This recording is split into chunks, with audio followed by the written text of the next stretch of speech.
안녕하세요. 선대인경제연구소 선대인 소장입니다. 자, 주식 투자의 기초를 알아보는 시간. 자, 오늘은요, 주식 투자에 성공하기 전에 주식 투자에 많은 사람들이 실패하는 이유를 알아보는 두 번째 시간인데요.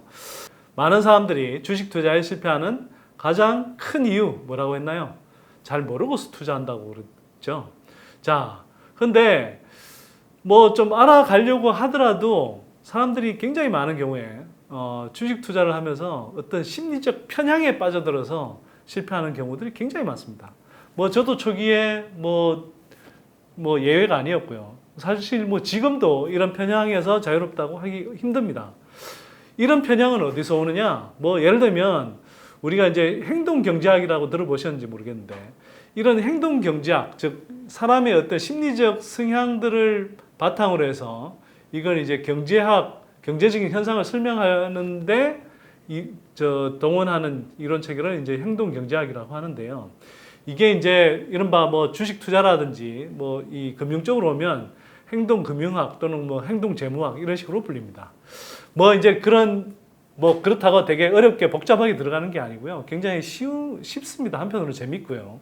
근데 이 중에서 제가 주식 투자와 관련해서 사람들이 극복해야 될 세 가지 편향만 오늘 좀 소개해 드리겠습니다. 뭐 이외에도 여러 가지들이 있지만 그런 내용들은 제가 뭐 이 뒤에 이제 소개해 드릴 몇 권의 책으로 좀 참고를 하시면 좋을 것 같고요. 딱 세 가지 편향만 말씀드릴 텐데 먼저 순서대로 이 도박사의 오류라는 것, 그 다음에 단내림 효과 또는 뭐 영어로는 anchoring effect라고 하는데요. 이 기준점 설정 효과라고 또 하죠. 그 다음에 이제 손실 회피 심리, 이 세 가지를 여러분들이 잘 이해하시면 한편 잘 이해하시면서 주식 투자에 임하시면 주식 투자에 실패하게 하는 심리적 편향들을 극복하는 데 굉장히 큰 도움이 된다. 이런 말씀을 좀 드리고 싶습니다. 자, 먼저 소개해 드릴 게 도박사의 오류라는 겁니다. 도박사의 오류는 뭐냐?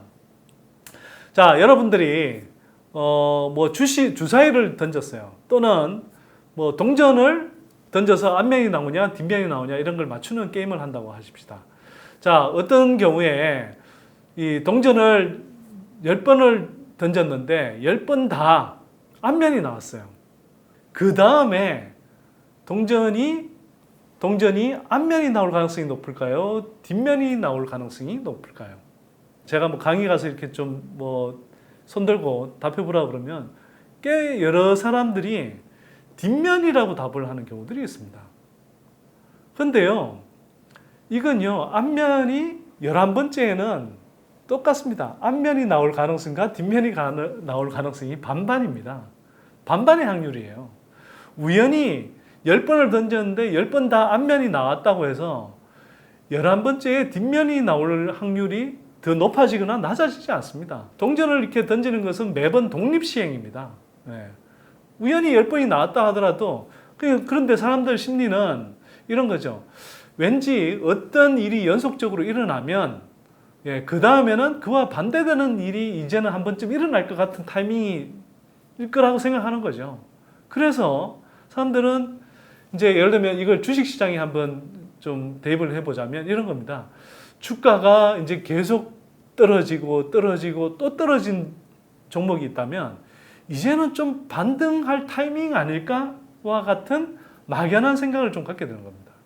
근데 이게 정말 그 주식이라는 것이 예를 들면 실적이 안 좋아져서 계속 이렇게 나빠지고 있었다면 주가가 떨어지고 있었다면 그 실적이 좋아지면서 주가가 반등할 수는 있는데 그게 아니라 실적은 계속 악하일로를 긋고 있고 그런데 거기에 변화가 없다면 주가가 계속 떨어졌다고 해서 이것은 그 실적 변화의 반영일 뿐이지 이 자체로 그냥 이 주가가 갑자기 반등하거나 하지는 않습니다.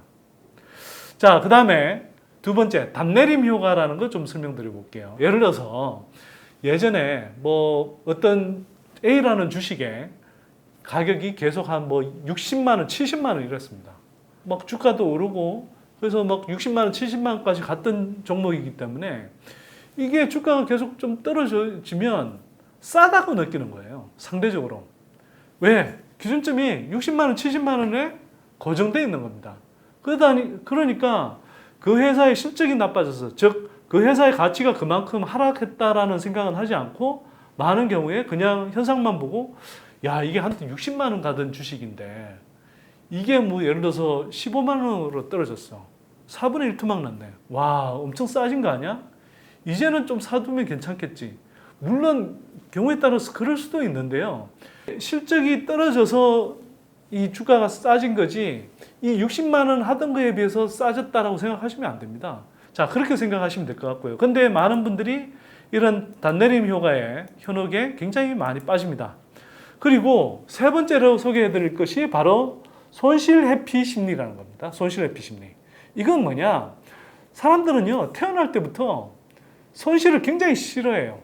근데 아이러니하게도 손실을 그러니까 손실을 회피하고 싶어 하는 사람의 이 마음이 오히려 주식 투자에서 손실을 굉장히 많이 키웁니다. 저는 뭐 앞에서 지금 세 가지 이제 편향을 말씀드리지만 꼭 하나 기억해야 될 심리적 편향이 있다면 이 손실 회피 심리를 말씀드리고 싶어요.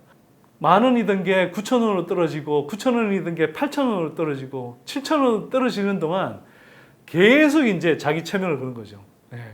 이거 버티면 떨어지더라도 내가 이걸 팔지 않으면 손실이 아니라고 생각하는 겁니다.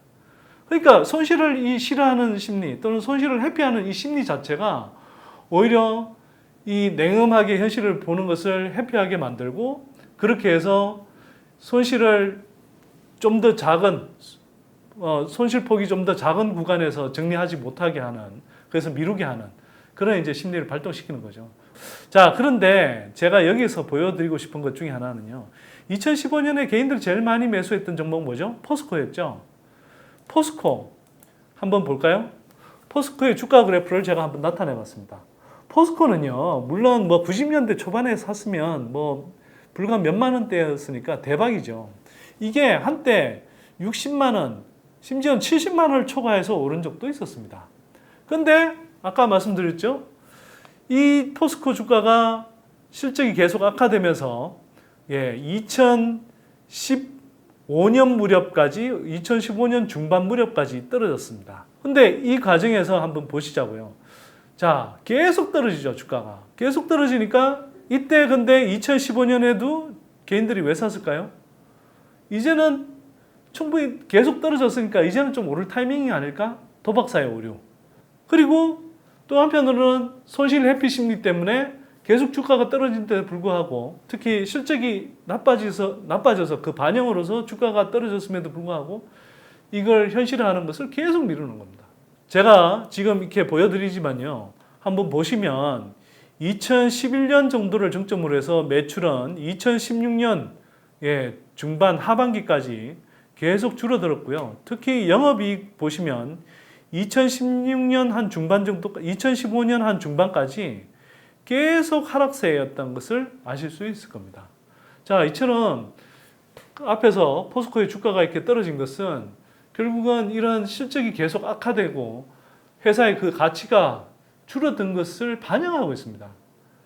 그 반영으로서 이렇게 주가가 떨어졌을 때는 냉정하게 평가를 해야 되는 것이죠. 근데 그렇지 않고 심리적 어떤 편향에 빠져서 계속 오래 머물러 있으면 손실의 폭이 커진다라는 것, 이 포스코 사례를 통해서 제가 말씀드렸는데요.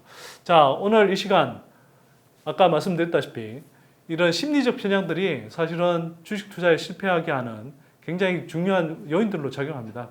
그 중에 도박사의 오류, 기준점 설정 효과, 그리고 손실 회피 심리, 이 세 가지를 크게 알아봤는데요.